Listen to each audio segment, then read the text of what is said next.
We all were just stunned that she was so young and had breast cancer.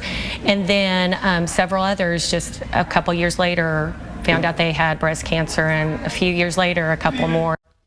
Is it a cancer cluster or coincidence? That's the question some women who graduated from Northeastern State University in Tahlequah are asking after being diagnosed with breast cancer. They shared their concerns with me in an effort to help others. It's my Fox 23 investigation.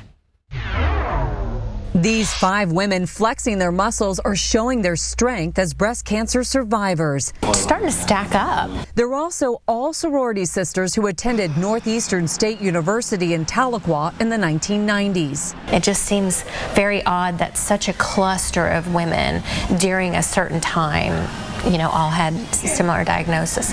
I asked Amy Bates and Darla Clark Holt to return to Tahlequah to tell me their stories. Amy found her own lump during a self-exam. I immediately went and had it tested, and sure enough, after a clean mammogram 6 months before, I had stage 2. So you had a mammogram, it was fine, but 6 months later you found your own lump? I did. And it was stage 2 And it was already. stage 2. Yeah, very aggressive. She asked me if I had had a mammogram, and I said no, that I was scared. She called me 2 months later and she said, Darla, did you get your mammogram? And I said no, and she said, I don't want to get in your business, but my husband's been dreaming that you need to go get your mammogram. And I said, okay, and I did hang up and I called. Darla's mammogram showed 2 spots and an MRI showed something more. It was actually a very aggressive type of breast cancer that was doubling rapidly. She documented her journey on her Darla's Progress Facebook page. She says some of the hardest parts included losing her hair, which she ultimately embraced, and as a single mom, preparing her kids for the what ifs. It was scary. I had to have some scary talks with them because I didn't know if I was going to make it or not. While in college, the women lived in this Greek dorm.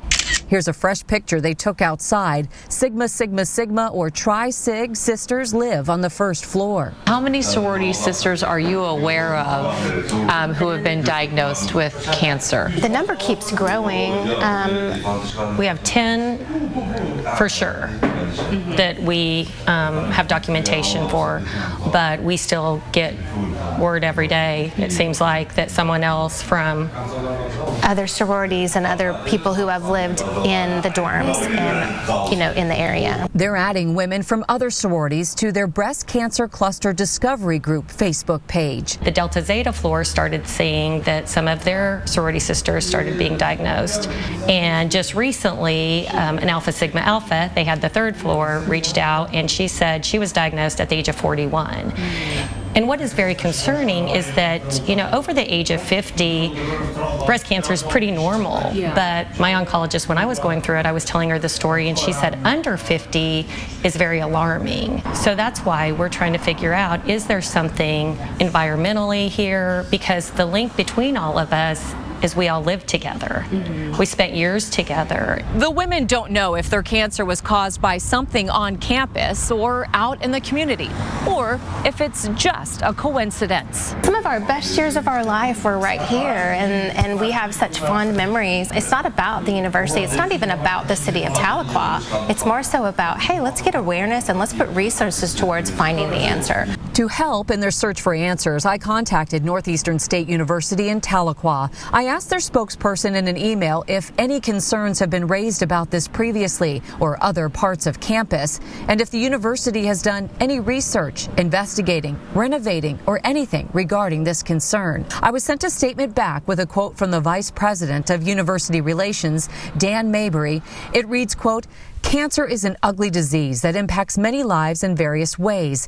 This disease attacks individuals for a variety of reasons or simply for no reason at all. Northeastern State University has no reason to believe students living on campus were exposed to a carcinogen in student housing.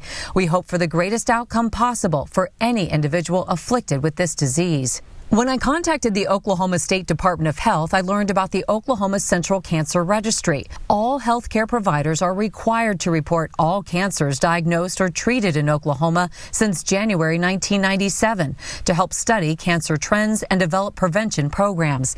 Through the CDC, I found the incidence of breast cancer in Oklahoma is lower than the national average, but the mortality rate is higher.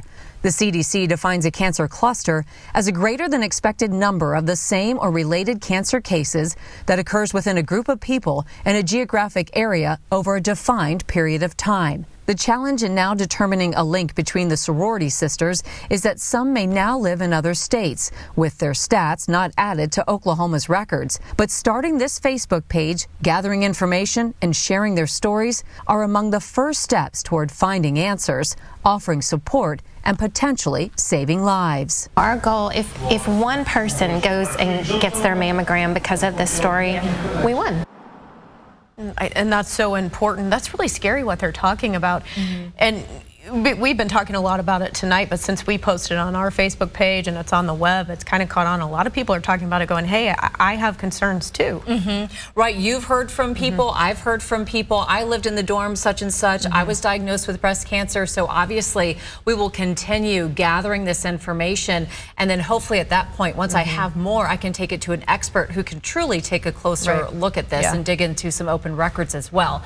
Now, in doing research for this story, I did learn the state of Oklahoma has programs to help women get breast cancer screenings and treatment, in some cases for free. So if they don't have insurance or can't otherwise afford it, the state can help you out. We do have those links in this story on fox23.com and the Fox 23 News app. Such important work here. Thank you so much. Thanks.